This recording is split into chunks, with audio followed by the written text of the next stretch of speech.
I of course love this anthology, and you and I have talked about it now for a very long time. But I don't think I know the answer to the question about how you came up with this as an idea. This idea of summer, summer in Detroit, and the experiences that we as African Americans have that are very distinct from other folks Mhm. here in Detroit in the summers. What sort of piqued your curiosity here about this subject? Yeah, so the book is dedicated to the memory of Sarah Elizabeth Ray.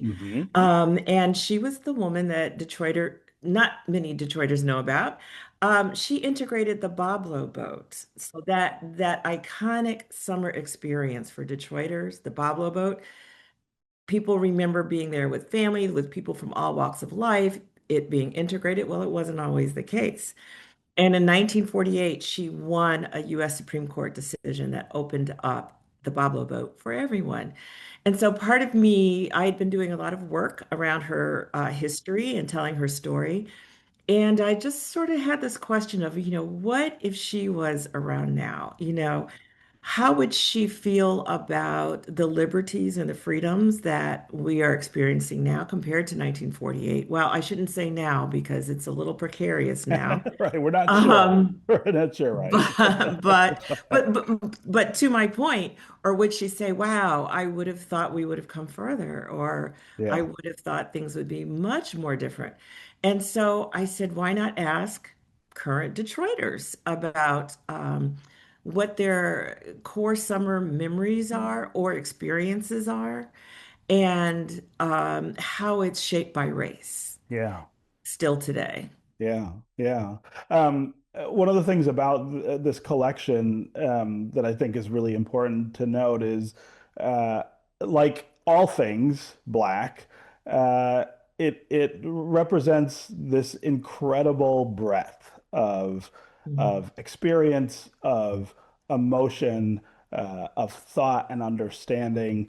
It's not one thing. It's not many things, it's all things. And there's something, I think, kind of intrinsic about the African American experience and noting that it is all things rather than a set of things or one things, which I think Mhm. it too often gets reduced to that. Right. And I did, I reached out and got writers who were 16, teenagers when they started. This was a Mhm. 3-year project, so Mhm. people aged out of those groups during the process.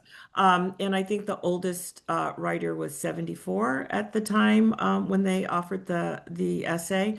So I purposely tried to get a range in terms of that, in terms of geography. And I will agree with you that everyone brought their own lives to the table, right? But at the same time, there is the specter of race that is common. And then their reactions were individual, and how it played out for them in their lives is individual.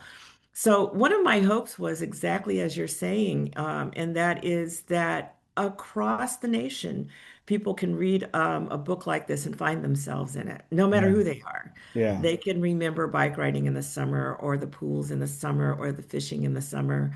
Um, but there's also going to be aspects of it that they'll say, I never thought of, or that they will feel validated Hmm. that their summer experiences, which haven't really been widely portrayed or are not part of that usual nostalgia around summer, are included in these pages. Yeah, yeah.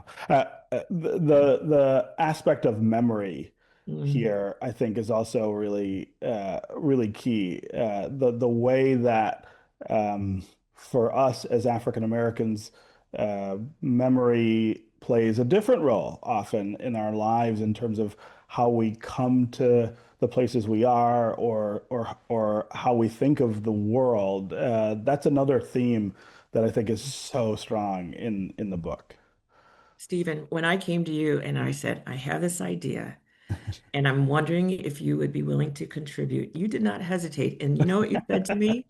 You said, I have a story that I've always wanted to tell and I've Mm-hmm. never told. Mm-hmm. Mm-hmm. So get the book Yeah. and hear the story that Stephen has been holding in. But I will tell you this much about that story, um, that it explores what racial trauma does to a person, especially when they meet it out of nowhere as a child. And I do feel that in this day and age, when we have now sort of been re-traumatized in real time with Black Lives Matter, with the protest in Minnesota and ICE, we're horrified by these things. And many people are saying, I can't watch anymore. I feel traumatized. Well, dial it back, right, to the pre-civil rights era or before the rebellion in Detroit or during the rebellion in Detroit. And one thing that I realized is that Detroit had a trauma Mm. that we have not quite, we don't talk about it as trauma, Yeah. first of all. And so, of course, it hasn't healed. Right.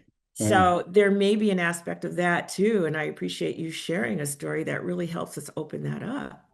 Watch One Detroit, Thursday at 7:30 p.m. You can find more at onedetroitpbs.org or subscribe to our social media channels and sign up for our One Detroit newsletter.